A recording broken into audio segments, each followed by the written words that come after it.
Hello guys, അപ്പോൾ ഇന്ന് രാവിലെ ഒരു ചിരിയൊക്കെ പാസ്സാക്കി ഇതേ പല്ലൊക്കെ തേച്ചു. അപ്പോൾ ഇന്ന് ഇഡ്ഡലി സാമ്പാറാണ് ഉണ്ടാക്കുന്നത്.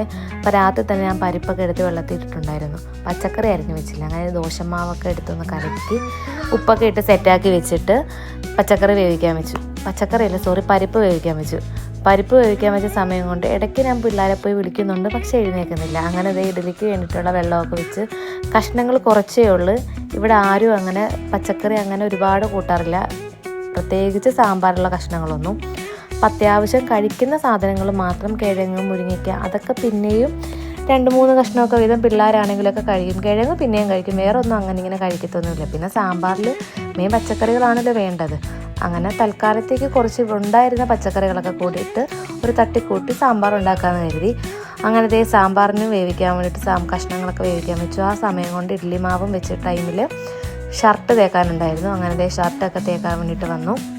അങ്ങനെ ഷർട്ട് തേച്ചുകൊണ്ടിരുന്നപ്പോഴത്തേക്കും ഇടയ്ക്ക് വന്ന് നോക്കിയപ്പോഴത്തേക്ക് വിസിലൊക്കെ വന്നിട്ടുണ്ട്. അങ്ങനെ വിസിലൊക്കെ ഓഫാക്കി പിള്ളേരെ പോയി നോക്കിയപ്പോഴത്തേക്കും 2 പേരും നല്ല ഉറക്കം, അങ്ങനെ ചെറുത് ഉറക്കം. അപ്പോൾ ആ ഗ്യാപ്പിലൊന്ന് ഒരു ചായ ഇട്ട് കുടിക്കാൻ, ഞാൻ ചായ ഇട്ടിട്ടില്ലായിരുന്നു എഴുതിയിട്ട്.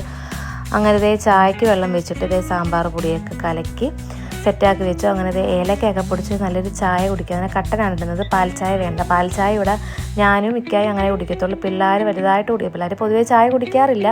അങ്ങനെ ഇടയ്ക്ക് എന്തെങ്കിലും എരിവുള്ള കറികളൊക്കെ കൂട്ടുമ്പോഴത്തേക്ക് ഇച്ചിരി കടും ചായ വേണം അവർക്ക്, അല്ലാതെ നിർബന്ധമില്ല ചായക്ക്. ചായ അങ്ങനെ കഴിക്കാറുമില്ല. അപ്പോൾ ഞാൻ പറഞ്ഞു വന്നത്, ഇന്ന് സാമ്പാറിൽ ഞാൻ തക്കാളി ഇട്ടിട്ടില്ലായിരുന്നു. അപ്പോൾ തക്കാളിക്ക് പകരം ഞാൻ പുളിയൊക്കെ നല്ല പിഴിഞ്ഞ് നല്ല സെറ്റാക്കി ഒഴിച്ചിട്ടുണ്ട്.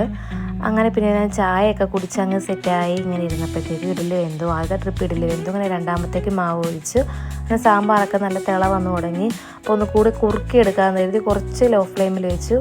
അങ്ങനെ നോക്കിയപ്പോഴത്തേക്കും 7:45 കഴിഞ്ഞു. പിന്നെ ഞാൻ പുറത്തൊന്ന് കതകൊക്കെ തുറന്ന് പുറത്തോട്ടൊക്കെ നോക്കിയപ്പോൾ ആ ചക്ക ഞങ്ങൾക്ക് ഇന്ന് വെട്ടാനുണ്ട്. കാരണം ഇനി വെള്ളമൊക്കെ വീണ് കഴിഞ്ഞാൽ എൻ്റെ മധുരമൊക്കെ പോകും. നല്ല വരിക്കച്ചക്കയാണ്, നല്ല മധുരം ഉണ്ടായിരുന്നു ആദ്യത്തത്. അപ്പോൾ അത് നേരത്തെ വെട്ടി വെക്കാമെന്ന് കരുതി. അങ്ങനെ ഇതേ സാമ്പാറിനുള്ളത് കടുകൊക്കെ വറുത്ത് താളിച്ചും കൂടെ ഒഴിച്ച് കഴിഞ്ഞാൽ എൻ്റെ സാമ്പാർ പരിപാടിയൊക്കെ തീർന്നു. അങ്ങനെ പിള്ളേരിടയ്ക്ക് എഴുന്നേറ്റുമ്പോൾ ഇടയ്ക്ക് ഇളയാണ് മാത്രം എഴുന്നേറ്റ് വന്ന്. അതെല്ലാം അങ്ങനെ യൂണിഫോമൊക്കെ ഇട്ട് വന്നപ്പോഴാണ് മൂത്തയാൾ എന്നിട്ടും കുളിക്കാതെ മാറി കളിച്ചുകൊണ്ടിരിക്കുക. അവൾ ഭയങ്കര മടിച്ചാണ് പോവുക. അങ്ങനെ പിന്നെ നിൽക്കായി എഴുന്നേറ്റ്, കുഞ്ഞും എഴുന്നേറ്റ്. അങ്ങനെ 2 പേർക്കും ഫുഡൊക്കെ കൊടുത്തപ്പോഴത്തേക്ക് മൂത്തവൾ യൂണിഫോം ഇട്ടില്ല, കഴിച്ചൊക്കെ കഴിഞ്ഞിട്ടാണ് യൂണിഫോം ഇട്ടത്. അങ്ങനെ ഇളയാൾക്ക് മുടിയൊക്കെ കെട്ടി, പിന്നെ മൂത്താൾക്ക് മുടിയൊക്കെ കെട്ടി ഒരുങ്ങി സുന്ദരികളായി ഷോക്സൊക്കെ ഇട്ട് കൊടുത്തു. അപ്പോൾ ചെറിയ ആളെ ഇടയ്ക്ക് ഞാൻ നോക്കുന്നുണ്ട്. അപ്പം ഇളയൊക്കെ ഭയങ്കര ഉമ്മവരലാണ് എന്നെ കാണുമ്പോഴേ. അങ്ങനെ ഉമ്മയൊക്കെ തന്ന് മൂത്തവൾ ഉമ്മ തന്ന് ഞങ്ങൾ ഇറങ്ങുന്നത് നോക്കി അവിടെ വാതിക്ക് നിന്നപ്പോഴത്തേക്ക് 2 പേരും കുഞ്ഞിന് ഉമ്മ കൊടുത്ത് തീർന്നിട്ടില്ല. അങ്ങനെ പിന്നെ ഞാൻ പറഞ്ഞു ലേറ്റ് ആയി പോയിക്കോന്ന് പറഞ്ഞിട്ട് തിമാരെ നോക്കിക്കൊണ്ടിരിക്കണം. അപ്പം അത്രയുള്ളേ.